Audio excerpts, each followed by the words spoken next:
kita akan melanjutkan pembacaan buku Start with Why karya Simon Sinek. Kali ini kita memasuki subbab dari bab pertama di bagian kedua. Kali ini kita akan membahas subbab dari lingkaran emas, yaitu bukan satu-satunya cara, hanya satu cara. Oke, langsung saja saya bacakan. Bukan satu-satunya cara, hanya satu cara. Mengetahui mengapa bukanlah satu-satunya cara untuk sukses, tetapi satu-satunya cara untuk mempertahankan sukses yang langgeng dan memiliki perpaduan yang hebat antara inovasi dan kelenturan.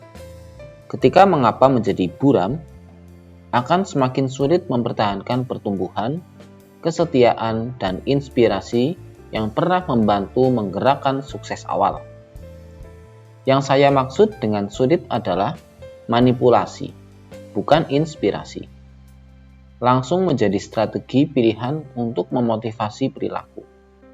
Ini memang efektif dalam jangka pendek, tetapi biayanya sangat mahal dalam jangka panjang.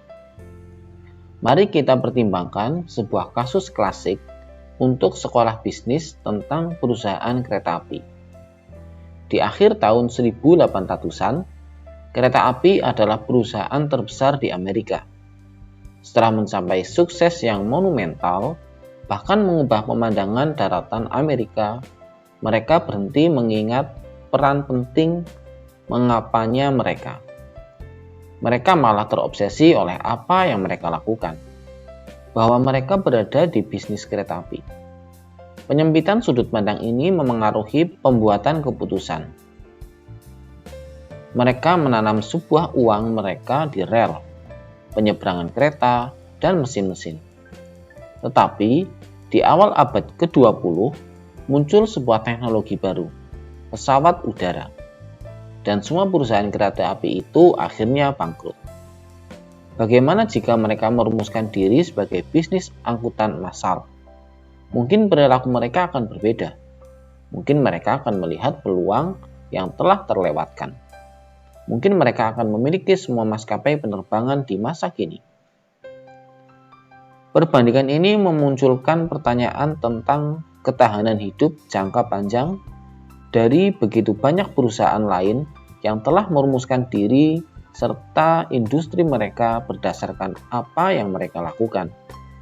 Mereka telah begitu lama melakukannya dengan cara yang sama, sehingga kemampuan mereka untuk bersaing melawan teknologi baru atau melihat sudut pandang baru menjadi sebuah tugas yang sangat menakutkan.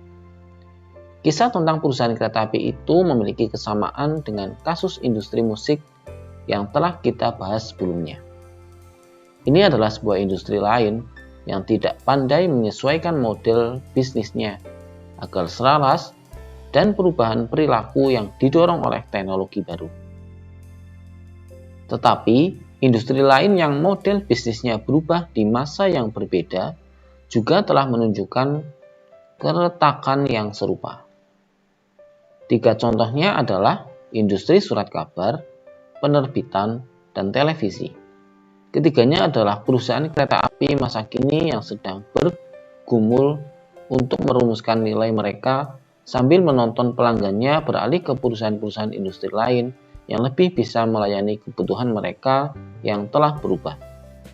Mungkin, jika perusahaan-perusahaan musik memiliki pemahaman yang jelas tentang mengapa mereka akan melihat peluang untuk menciptakan versi lain iTunes, alih-alih meninggalkan dan kembali ke perusahaan komputer biasa.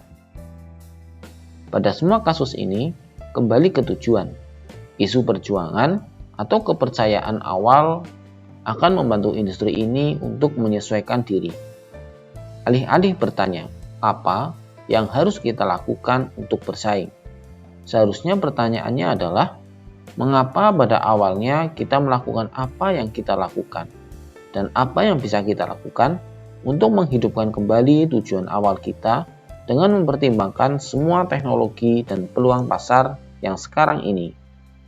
Tetapi, jangan begitu saja mempercayai kata-kata saya. Semua ini bukan pendapat saya.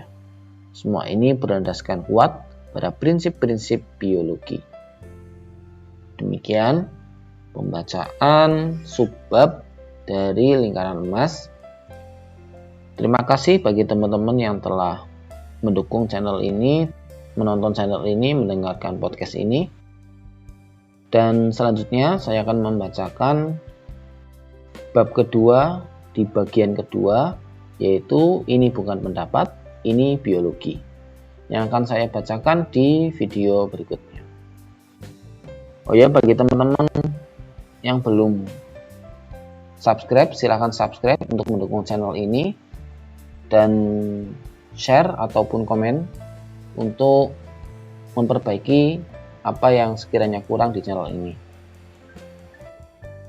Terima kasih, mari kita lanjutkan pembacaan di video berikutnya.